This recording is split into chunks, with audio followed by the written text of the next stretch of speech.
नमस्कार साथियों। कैसे हो आप सब? आशा करता हूँ कि आप सब लोग अच्छे होंगे और आप सब लोग मजे में होंगे। और जैसे कि आप सबने सही सुना है कि आईबी सिक्योरिटी असिस्टेंट की एग्जाम डेट आउट हो चुकी है। और कब से एग्जाम है? क्योंकि 28 सितंबर से एग्जाम है। 28, 29 और 30 3 दिन एग्जाम है। केवल 15 दिन आपके पास बचे हैं। अब क्या करें, क्या पढ़े? कुछ समझ में नहीं आ रहा है कैसे पढ़े। अब तक तो हम ये सोच रहे हैं कि ये 2 महीने बाद एग्जाम होगा, 15 दिन बाद होगा, 1 महीने बाद होगा, लेकिन अब अचानक से एग्जाम आ गया तो फिर क्या करेंगे? तो उसी के लिए मैं अभी आपके लिए मास्टर प्लान लेके आया। आपने थोड़ा कुछ भी पढ़ा हुआ है तो आप आराम से आईबी सिक्योरिटी असिस्टेंट में क्वालिफाई कर सकते हैं। अभी भी कुछ नहीं बिगड़ा है, लेकिन अभी क्या करना है वो मैं अभी आगे बता रहा हूँ। तो पहली बात तो आईबी सिक्योरिटी असिस्टेंट का एग्जाम एग्जाम डेट आउट हो चुकी है, क्योंकि अभी उसकी एग्जाम सिटी आ रही है। मेरे पास 3 4 कैंडिडेट आए थे, ऐसे थे जिनका एक दो कैंडिडेट का 28 तारीख का था, दो कैंडिडेट का 29 तारीख का, और एक कैंडिडेट ऐसा था जिसका 30 तारीख था। मतलब कि 28, 29 और 30 तीनों से तारीख को एग्जाम है सबका। उस वजह से अब इसमें हम क्या पढ़ने वाले हैं, कैसे पढ़ेंगे और किस तरह से क्या स्ट्रेटेजी हमारी होनी चाहिए। अब तक हमने थोड़ा बहुत जो भी पढ़ा है उसके हिसाब से कैसे हम मैक्सिमम टू मैक्सिमम स्कोर कर सकते हैं।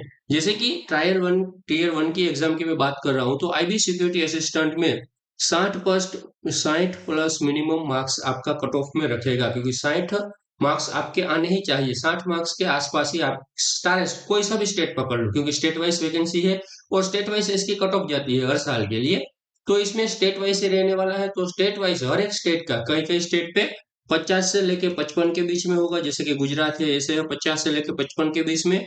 और बाकी सारे स्टेट जैसे कि हिंदी भाषी स्टेट है उसको आप 60 के आसपास रखते हो, जहाँ पे भी नौकरी के लिए थोड़ी सी बहुत जागरूकता ज्यादा है। जैसे कि गुजरात है, वैसे त्रिपुरा है, वैसे ही नीचे कर्नाटक देखो, केरल देखो, तो उसमें थोड़ी सी कम जागरूकता है। वहां से 55 से 50 से 55 आप मान सकते हो, और बाकी आप 60 मान सकते हो। और आईबी की एक अच्छी बात यह है कि अपने ही स्टेट में, और अपने उसको लोकल आदमी चाहिए, उस वजह से अपने ही स्टेट में हमेशा के लिए नौकरी लगेगी। और सैलरी सबसे ज्यादा, क्योंकि लेवल 3 की जॉब है जो कि आप पैरामिलिट्री फोर्स में देख रहे हो, उसी पे का लेवल मिलता है, उससे भी 20% ज्यादा अमाउंट मिलता है। उस वजह से आपकी सैलरी उससे भी ज्यादा हो जाती है और नौकरी अपने ही स्टेट में। और सबसे आसान बात वही है कि अगर आप कोई सिटी में रहते हो तो आपकी सिटी में भी आपकी पोस्टिंग हो सकती है। उस वजह से चलिए तो अभी बात कर लेते हैं अब हम आगे क्या कर सकते हैं। तो कब से एग्जाम है इसका? तो 28, 29 और 30 तारीख को, 28, 29 और 30 तारीख को एग्जाम है। मतलब लमसम इसमें 8 लाख कैंडिडेट एग्जाम देने वाले हैं। 8 लाख कैंडिडेट एग्जाम देने वाले हैं, उसमें भी हर एक दिन में चार चार शिफ्ट हो रही है। मतलब कि 12 शिफ्ट में एग्जाम होगा। 12 शिफ्ट में 8 लाख कैंडिडेट है। 8 लाख कैंडिडेट को 12 से डिवाइड करेंगे तो कितने आएंगे? इसको आधे 4, इसके आधे 6, इसके आधे 3 और इसके आधे 20। 3 से काटेंगे तो 6 3 18। हर एक दिन में हर एक शिफ्ट में 6,000 कैंडिडेट बैठने, 60,000 कैंडिडेट बैठने वाले हैं। उस वजह से कंपटीशन बाकी सबसे आसान होगा। जब भी हम देख ले एसएससी एमटीएस की बात कर रहे हैं, सीएचएसएल की बात कर रहे हैं, या फिर अदर रेलवे की एग्जाम की बात कर रहे हैं, या फिर कोई सी भी एग्जाम की बात कर रहे हैं, तो उसमें कंपटीशन सबसे आसान होगा। आसान कंपटीशन इस वजह से है क्योंकि इसमें टीयर 1 आता है जिसमें हम उसके ऊपर हमारा सिलेक्शन होता है। टीयर 2 आता है डिस्क्रिप्शन, उसमें हमें क्या करना होता है, इंग्लिश टू अपनी जो भी लोकल लैंग्वेज है उसमें ट्रांजेक्शन करना होता है, और जो भी हमारी मेन लोकल लैंग्वेज हमने चूज की है उससे इंग्लिश में ट्रांजेक्शन करना होता है, ट्रांसलेशन करना होता है। उस वजह से फिर हम आगे देखते हैं अब क्या करें सर हम। ऐसे अचानक से एग्जाम हाथ में आ गया तो फिर हम क्या कर सकते हैं? हमारे पास 5 सब्जेक्ट है, 1 घंटे का समय मिलता है। कैसे हम इसको पूरा सोल्व करेंगे और कैसे हम पढ़ेंगे, क्या करेंगे? पहले से किसी ने तैयारी कर रखी है तो अच्छी बात है, नहीं करी है तो फिर अब क्या करें? लास्ट समय में हमें क्या करना चाहिए और क्या नहीं करना चाहिए उस बारे में बात करेंगे हम। क्या करें सर? अभी तो क्या करें वो कुछ समझ में नहीं आ रहा है। अचानक से ऐसे एग्जाम सामने आ गई, क्या करें, कैसे करें? कुछ समझ में नहीं आ रहा है। क्या पढ़े और कहाँ से पढ़े, कुछ समझ में ही नहीं आ रहा है। मैथ्स के लिए क्या करें, रीजनिंग के लिए क्या करें, जीके जीएस के लिए क्या करें, एंड इंग्लिश के लिए क्या करें? क्योंकि जीके जीएस का वेटेज कितना है? 40 मार्क्स है। उस वजह से मैथ्स का वेटेज 20 मार्क्स का, रीजनिंग 20 मार्क्स का, इंग्लिश 20 मार्क्स का। सबसे ज्यादा वेटेज किसका है?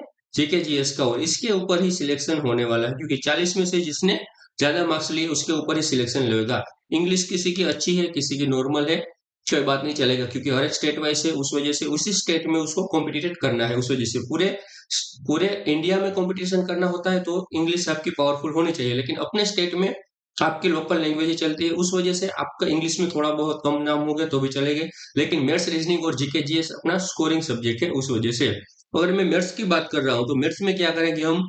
आईबी सिक्योरिटी असिस्टेंट के लिए 21 सितंबर को महाधमाका होने वाला है। क्या होने वाला है? सुबह 10 बजे एक शॉट आएगा मैथ्स का, एक शॉर्ट वीडियो, एक ही शूट में पूरा मैथ्स हम कवर कर लेंगे आईबी सिक्योरिटी असिस्टेंट का।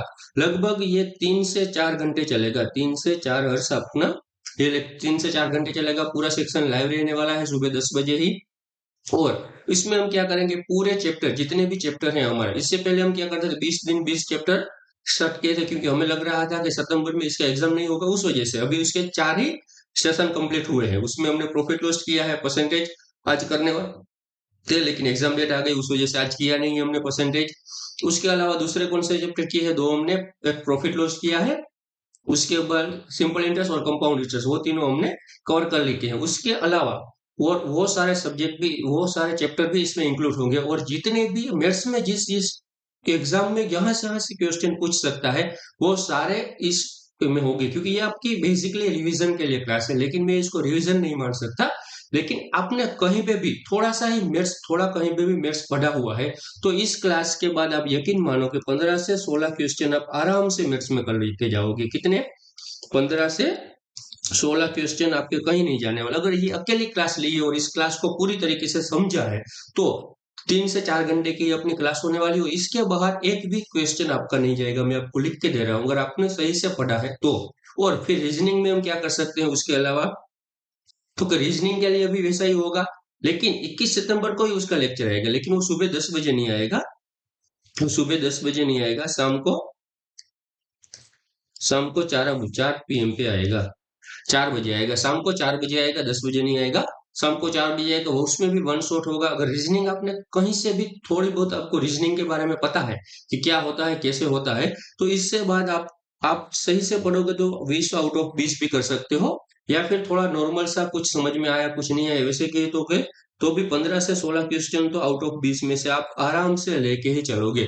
तो यहाँ से ये 2 क्लासेस होगी, तब तक आप आराम से अपना रिवीजन के लिए 21 तारीख को आपका मैथ्स और रीजनिंग दोनों का section complete revise based class होगा, वन शॉट में होगा, जिसको हम क्या बोलते हैं, गागर में सागर के नाम से जान भी सकते हैं, क्योंकि इसमें थोड़े समय में हम बहुत कुछ कवर करने वाले होंगे। सॉरी, थोड़ी सी एक्साइटमेंट की वजह से ये गिर गई, तो कुछ कवर करने वाले होंगे उस वजह से।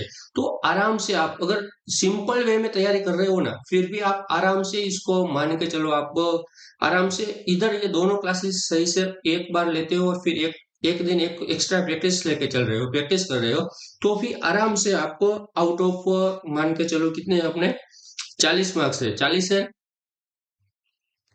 तो कि मैथ्स के कितने हैं, 20 क्वेश्चन है, और रीजनिंग के भी कितने हैं, 20 क्वेश्चन है। तो कि आराम से इसमें से आप 15-16 क्वेश्चन आराम से सही करके आ सकते हो, 15-16 दोनों में। मैं तो इसमें तो आउट ऑफ 20 में से 20 ही बोलूंगा, लेकिन आप 15-16 मान के चलो, 15-16 क्वेश्चन आप आराम से सही करोगे, 15-16 क्वेश्चन आप आराम से सही करोगे, मतलब कि 15 15 और 15 और 16-16 कितना होता है, 32 मार्क्स को आप यहाँ से ही कवर कर लोगे, 32 मार्क्स यहाँ से ही कवर कर लोगे। बचे कुचे मैथ्स, रीजनिंग आपका हो गया, फिर आगे क्या बचा अपना